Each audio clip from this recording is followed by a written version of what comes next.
Hello everyone, Chief Canuck here with some more Halo 5 news from the latest community update. We get an update on the recent arena refresh, Halo 5 campaign balance, a new Forge teaser, and a better look at Emile's Armor, a potential variant, and the release window for Memories of Reach, so let's get started. Quickly, since the last update improved Spartan lasers, 343 showed us that kills have gone up for all three lasers by 26% for the base model, all the way up to close to 70% for the top tier variant. And also, vehicle splatters have been reduced by 37.5%, which could very well be the result of these Spartan lasers change. I have a feeling it is because now I'm using lasers more often than I was before. Before I thought I was cheaped out every time I tried to use it, but now they're definitely viable.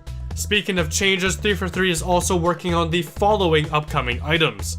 Modes and playlists like Infection, matchmaking preference options, which I can't wait to see what they specifically mean by this, more Forge goodness, UI updates, post-game medals, yes, so much yes, campaign balance updates, we'll touch on this later, and of course a lot more.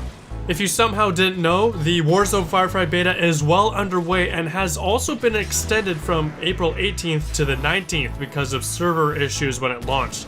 So be sure to try it out and leave your feedback in the dedicated thread on Halo Waypoint, as it is a beta. Link to that will be in the description.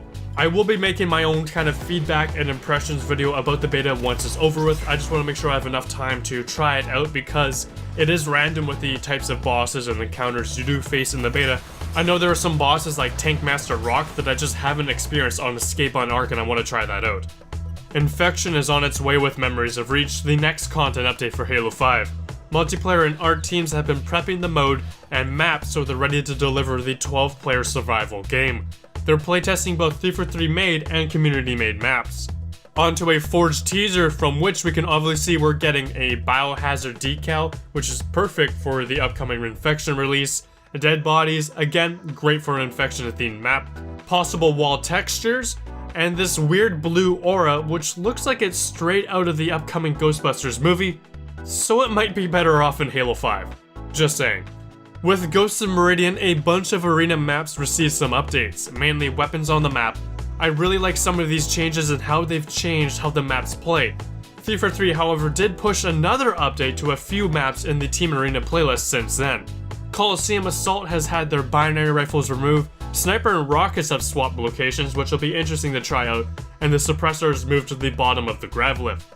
Fathom Assault has had its saw modified, so it only has one magazine and now respawns in 2 minutes instead of 3. On Empire CTF, the shotgun has moved back to Tower 1, and the plasma pistol has moved to mid between the tower and the pit. 343 also made Fiesta CTF, Fiesta Strongholds, and Fiesta Assault available in custom games. Normally these game types would have been available in the custom game options for us to tinker with and create, but 343 has put them in separately as their own specific game modes while they work on adding those options to the system.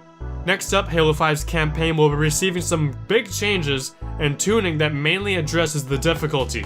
However, many of these changes apply to the enemy AI and will also apply to enemies in Warzone as well, so that's why I included this in this video. Let's run through some of these upcoming specific changes. They've reduced 2-player difficulty slightly, increased single-player difficulty slightly. Now for the Warden, its attacks are a little easier to dodge, particularly on the lower difficulties. The face beam tracks moving targets less accurately, the gravity bomb has less homing, melee attacks have slightly less range, and the Warden is also slightly easier to kill from the front. They've reduced AI focused turret damage output. They've reduced AI storm rifle, suppressor, and light rifle effectiveness. They've increased AI plasma pistol, needler, and beam rifle effectiveness. Sword elites can now swing on the move with a sword tackle animation. They've increased elite, elite officer, and soldier officer durability. They've reduced the soldier BAMF frequency. Killing a crawler now deals an area of effect damage to nearby enemies, so it can damage them or maybe even kill them. The remaining changes they've listed only apply to campaign and specifically campaign co-op. They've reduced frequency of squad AI getting killed while in the turret seat of the player's vehicle. They've made dying by a plasma grenade stick non-revivable. They've increased the chance in co-op with high player count for the AI players to use special abilities like plasma pistol overcharge and throw a grenade. In co-op games, enemy AI will now have increased chance of being promoted to higher ranks. You'll see this mostly in Covenant enemies. And the first player to press call for help when down now has the priority. Other players, if they are also down, will now have to wait in line, essentially. For a full list of these changes, visit the link in the description for the community update. I have to admit, these changes are nice to see, although Halo 5's campaign definitely needs some more replay incentive, daily challenges. Although we will feel many of these AI enemy changes in Warzone even if you don't hop back into campaign. There's no announced date for these changes, but it's safe to assume it will come with Memories of Reach. Speaking of which, Memories of Reach is scheduled for an early May release, so Ghost and Meridian's delay did bump the release of this one, which we assumed it was going to be the end of April if things went all according to plan, but it didn't. So it now looks like updates will be early in the month instead of the end of the month. That's if this pattern continues, which there's only one more content update that we know of, and that's Hog Wild. I'm thinking Warzone Firefight, the full release, is going to be its own separate thing. Hog Wild is the last kind of content update, whereas Warzone Firefight is definitely just a big mode that's coming to Halo 5. Finally, here's the moment many of you have been waiting for. Here's Emile's Armor concept art for Halo 5. Bask in its glory, this detail looks absolutely insane. Granted, it is concept art, I can't wait to see in-game models of it. Now let's hope that black undersuits actually become a thing and are also implemented with the update, as I feel that's a big part of why this looks so good. For those unaware, black undersuits have been a highly requested feature for a while. Currently, we only have armor suits that are colored and are affected by our armor color choices. What is interesting, many of you have noticed, if you take a good look at the menu screen when you're searching for a match in the Warzone Firefight beta, the orange Spartan on the right has a kukri knife. And if we put this image next to the concept art, the armor matches. It's Emile's Armor. However, this orange Spartan has a flame decal variant, as you can see on the shoulder, so it looks like we're going to be getting some sort of flame variant for Emile's Armor. So I guess it's safe to assume that we'll also be getting armor variants for presumably the rest of Noble Team with Memories of Reach.